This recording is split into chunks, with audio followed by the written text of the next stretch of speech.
Welcome back to Smart Money. Very important and interesting topic for all of us millennials is retirement planning. And today we have Atul Shinghal, founder and CEO of Scripbox, and Mrin Agarwal, financial educator and director of Finsafe India, to tell us how we should do effectively do our financial planning.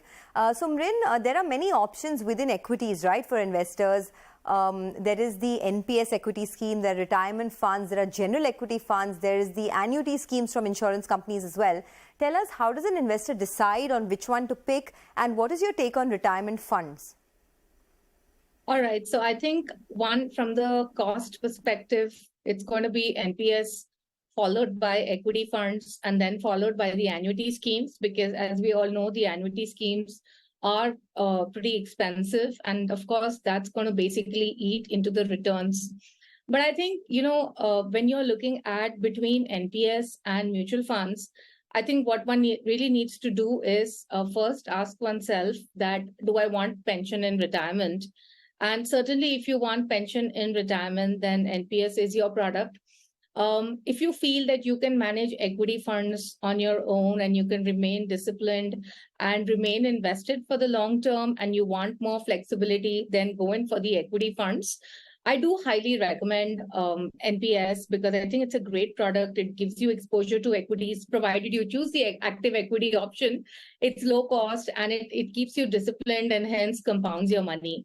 Now, with respect to retirement funds, there is this retirement mutual fund category. It's a solution-oriented fund category. Most of the funds that are available are actually managed as balance funds. And the category is done fine. It's what I just find is that it's a little difficult to actually compare funds within the category because most funds have different allocations to equity and debt.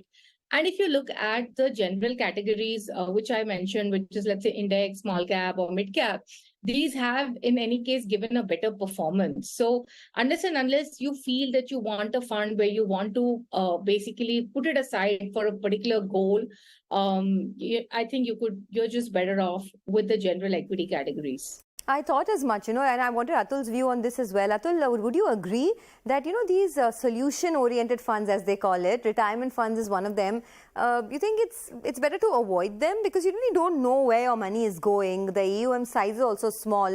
It's better to just be invested in, say, a plain vanilla index fund or an ETF?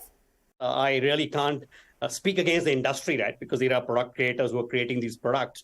But as wealth managers ourselves, our role is to do appropriate asset allocation at an individual customer level, right? So again, it really depends on each customer's needs. How far are they from retirement? Are they 5 years away? Are they 15 years away? Are they 30 years away? What are they really saving for? What's the risk appetite? So I won't take a blanket answer. It's difficult to compare any of these. It's very customer specific and it's very, very individual need based. So I would say that as a wealth manager, our job is to create that multi-asset portfolio and rebalance it on a regular basis. And manage it that way. So I won't say that retirement funds are particularly bad, but there are better options at an individual customer level, which blend both cost, risk, and obviously returns in a blended manner. So if I've got, if I make sense that. Sure, got that. We're running out of time, so I quickly wanted to squeeze in a couple of queries that we're getting from our viewers. The first one comes in from Akash Desai, and he says he's just 23 years old and he wants to retire by 40. Great plan, but he wants some guidance on how he should go about it. This is the dream age, right, Mrin? Everyone wants to retire by 40, but he has age on his side. He's just 23. What's your advice to him? Well, start investing aggressively. Try to save, of course, on an overall basis, try to save at least 30 to 40% of your take-home income and allocate towards retirement. I would say invest aggressively in equities. You've got age on your side. You've got 17 years to go. So certainly invest. Again, I would say look at more of mid caps, small caps. Look at the NPS option. If you want an easier option, which you don't have to keep monitoring, do that. But I think the key would be to really start off right away. And again, remember to use the calculator because you need to plan for the next 40 years after retirement. Okay, I wish I had thought about retirement when I was 23, right? I had so many years on my side. So I guess, the power of compounding would have worked better. Ambali Sisodia is 25. Well, the generation now has started thinking about retirement early, and I love that. 25-year-old, and he has 4 SIPs of 5,000 each, and he wants to retire by the age of 50. How much would I need to retire by 50? Mrin, do you want to take that one? Well, I don't have the calculations. calculator. Yeah, I don't have the calculations offhand to give an answer to that.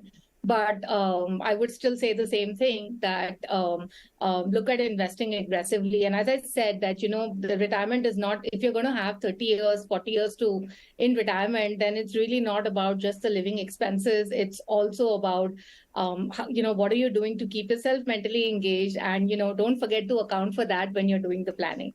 Okay. All right. We have one more final query coming in from Ritesh Parekh, who says that his age is 42 and he wants to retire by 60. What should I do in terms of savings? Now, he doesn't have too much in terms of, a number of years on his hand. For someone who's perhaps started off late, very quickly, Mrin, your thoughts? Well, again, as I would say that he would need to look at saving more, investing more into equity. And these would be my 2 suggestions. Okay, all right. Well, we will leave it at that. Thanks a lot, Atul and Mrin, for stopping by and speaking to us on CNBC-TV18. Appreciate your thoughts and hope to chat with you again on several other important topics. With that, it is a wrap on this edition of Smart Money. Thanks for watching.